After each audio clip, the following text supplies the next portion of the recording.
ਗੱਡੀ ਕਿਤੋਂ ਗਈ ਸੀ या गाड़ी में नहीं गई सीधा कोई पास तो पहले कारों में तो एक्सीडेंट हो गया पास तो पहले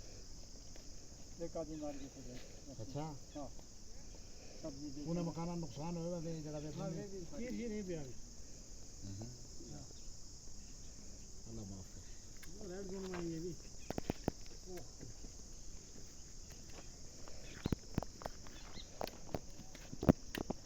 बस करो इसलिए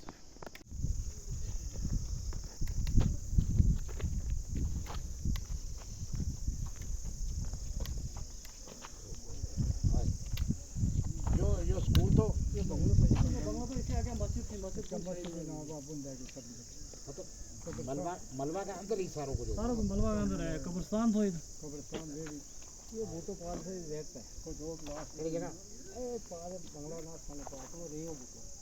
तो रहता है कि पानी से सेज इसको इस जगह जो कित तक पियो है इसको वो पार तक लास्ट पार न क्या मकान है जो हां तो मन तो चिरे हुए पूरा लगा इन्हें ना मेरे फोटो मोरे सामने लगाओ ओहो चलो जी मेरा रब ने जान बचाई बड़ी गाड़ी आया कर रब ने जान बचाई शानदार मकान भी बन गया जमीन नहीं हो गई खुदाई कह रहा है तो बोना कितना क्यों नुकसान हो लास्ट चिट्टी कोठी एक दिखा है ऊपर गाड़ी का पार हाँ हाँ और ये तक जो मलबा है बुना ये लाखों चिरे हुए सारो सारो ये लोग बसे के निकल आया निकल गया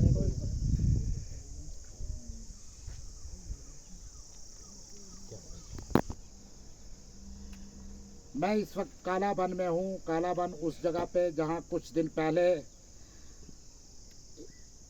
एक मिनट कौन है मैं इस वक्त कालाबन में हूँ जहाँ कई दिन पहले यहाँ पर जो है पसी आने से काफ़ी घरों को नुकसान हुआ नुकसान ही नहीं बल्कि लोगों के घर जो है वो इस पसी की जद में आकर तकरीबन 80 के लगभग लोग जो है वो कुंभा जात जो है यहाँ से बेघर हो गए। आपने देखा होगा कि ये कुछ दिन पहले यहाँ की हालत इतनी खस्ता थी कि यहाँ पर अचानक इस ज़मीन खिसकने से लोगों की जो है वो मकान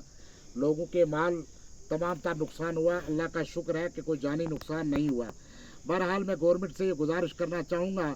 कि इन लोगों के साथ इंसाफ किया जाए, इनको जल्द से जल्द प्लाट देकर इनको मकान बना कर दिए जाए ताकि ये लोग अपनी ज़िंदगी अच्छी तरह से गुजार सके। अब यहाँ के लोगों को सबसे बड़ी परेशानी ये आ रही है, ना ही तो इनके बच्चे स्कूल जा पाते हैं और ना ही ये जो है इनको कोई रहने का ठिकाना है। खुले आसमान के तले टंटू पे ये गुजारा कर रहे हैं। तो मेरी गुजारिश होगी ऑनरेबल एलजी साहब से और उमर अब्दुल्ला साहब जो चीफ मिनिस्टर यहाँ पर आए भी थे कि इनको माकूल जगह पर इंतज़ाम करके इनको प्लाट देकर इनको मकान जो है वो बना कर दिया जाए ताकि ये लोग अपनी ज़िंदगी जो है बेहतरीन तरीके से गुजार सके। अब इनको बहुत सारी परेशानियां आ रही हैं। जैसे मैं यहाँ पर इन लोगों से मुलाकात मेरी हुई तो जब इन लोगों ने बताया कि हमारे बच्चे हमारे यहाँ का निज़ाम जो है वो हमारे घर जो है वो उजड़ गए हैं, लिहाजा हम चाहते हैं कि गवर्नमेंट हमारे साथ इंसाफ करे। ऑनरेबल पार्लियामेंट एमपी जनाब मियाँ अल्ताफ़ साहब का कल यहाँ पर दौरा हुआ तो उन्होंने भी इन लोगों की हमायत में ये कहा कि इनको कम से कम 5 कनाल रकबा जो दिया जाए। लेकिन गवर्नमेंट से हमारी गुजारिश है सिर्फ पैसा नहीं बल्कि खुसूसी पैकेज देकर इनके घर बनाने में गवर्नमेंट अपना रोल अदा करे। तो मेरी भी गुजारिश होगी, हम बहैसियत एक सोशल वर्कर मेरा फ़र्ज़ था कि मैं इनकी इस दुख में इस मुसीबत में आकर इनके साथ इस दुख की घड़ी में इनके साथ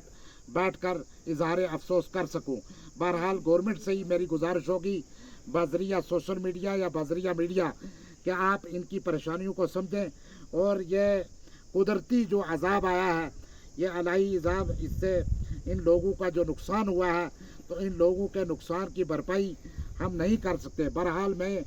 तमाम उन NGOs का शुक्रिया अदा करूँगा जिन्होंने बढ़ चढ़ कर इन लोगों के इस दुख में इस परेशानी में आकर इजहार ताज़ियत इजहार अफसोस किया। तो मैं ये समझता हूँ कि इन लोगों के बहुत बड़ा नुकसान है, उसमें चाहे NGOs हमारी साईं बाबा मीरा बख्श हों चाहे बैरून रियासत की NGO हों, तमाम ने इनके साथ इजहार अफसोस तो किया लेकिन जो उनसे हो सका था वो किया। बहरहाल सारा अब सब हम सारियों की सबकी नज़र जो है वो गवर्नमेंट ऑफ इंडिया और गवर्नमेंट जम्मू कश्मीर पर है कि क्या गवर्नमेंट इन लोगों के साथ इंसाफ करेगी। कोई अच्छा सा प्लाट देकर या ज़मीन या इनको मकान बनाकर कब तक इनके साथ इंसाफ होगा। अब आने वाला वक्त जो है वो महकमा आने वाला जो वक्त है वो सर्दी का मौसम है, तो सर्दी के मौसम में क्या ये लोग टेंटों में और मदरसे की छत पे गुजारेंगे? ऐसा बिल्कुल नहीं होना चाहिए और इन लोगों के साथ इंसाफ तभी होगा